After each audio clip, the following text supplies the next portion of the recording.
It's a good thing. Let's explain a little bit of what is an attribute. An attribute is something that pertains to consciousness. That means attributes is something that is universal. So all consciousness in that level have those attributes. For instance, Sereníssimos have some attributes that we don't have or are not able yet to manifest.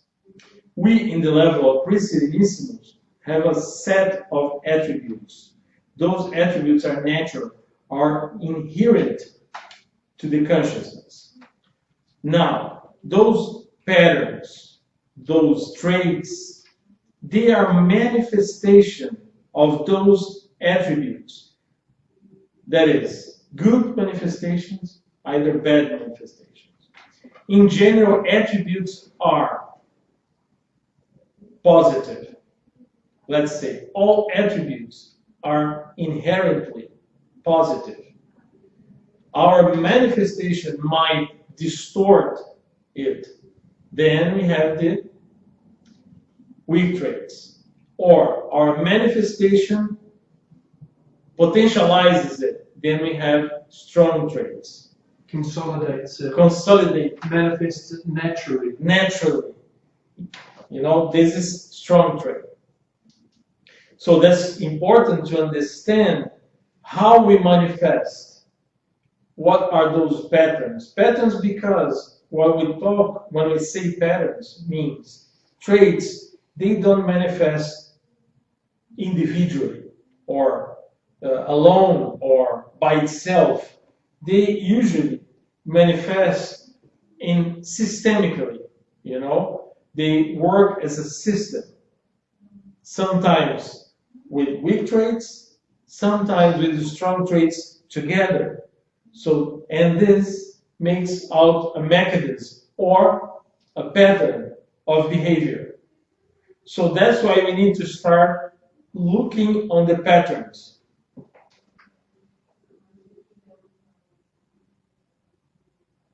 Exactly.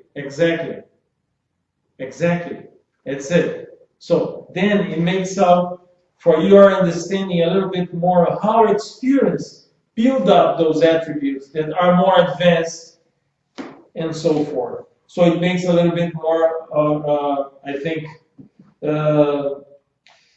sense, right? It makes more sense when you understand better the attributes as being something positive, inherited of the consciousness itself, right? And sometimes it might be from the vehicle, like there are attributes from the soma, somatic attributes, like hearing, seeing, right? Those are attributes, right? Talking, those are attributes as well. But you might talk badly sometimes. You understand? You might use bad your hearing, your seeing, and your it's a potential. That's a good way of seeing it. Then you can understand everything else, right?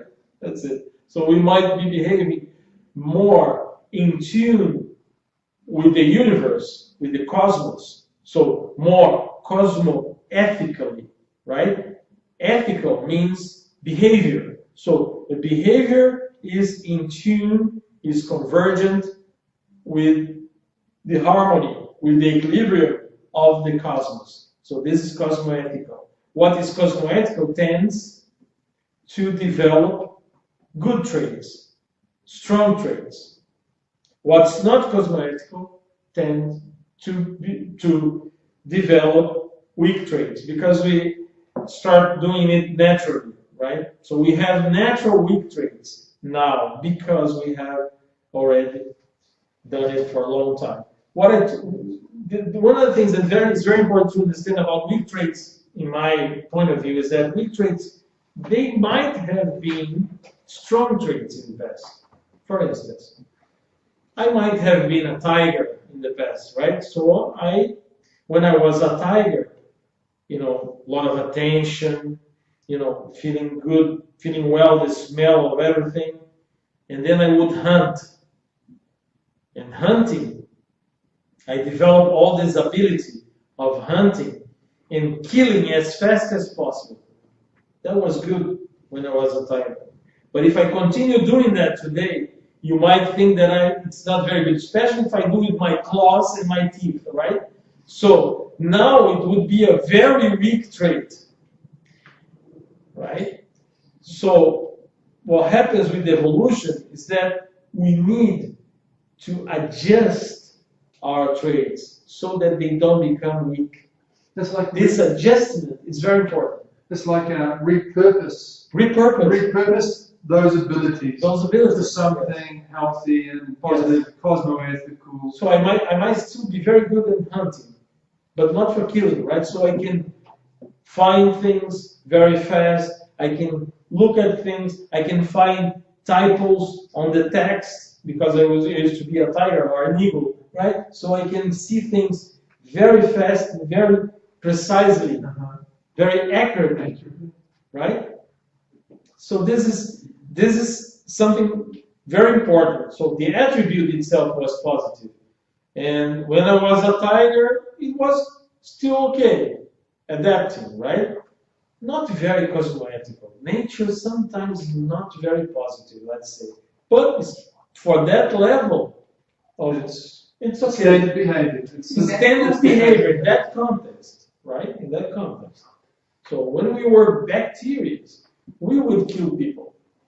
Yeah. That's part of our nature. Yeah. part of our nature, right? We would gather and kill people. But if we do this today, in general, how do you say in English when you get a lot of people and then they kill someone? Like a genocide? No, lynching. Yeah, thanks. When you lynch, when you lynching is a behavior that you learn a little bit to the past when you were bacteria. Bacteria lynch. You don't need to lynch anymore. So those things you can leave behind. It's a little worse than tiger. You're part of the mob that's attacking. If you're part of the mob, you are behaving like a bacteria. So you don't need that anymore. Yeah, so some of our behavior is... You don't need that. It's a little worse than tiger. Sorry about that, but that's the thing. So you start understanding a little bit more how to measure things, right? So we now are looking into the Serenissimus as the standard to help us adjust as good as possible our behavior right now. That's the point. So how about it, David? I think they're all good. And on that point about bacteria as well, this is a little bit to do with our soma. We have about 3 to 4 kilograms of bacteria inside of us, each of us. So it's a lot of bacteria, all inhabiting our body, all making part of our organism, and making part of what our soma is.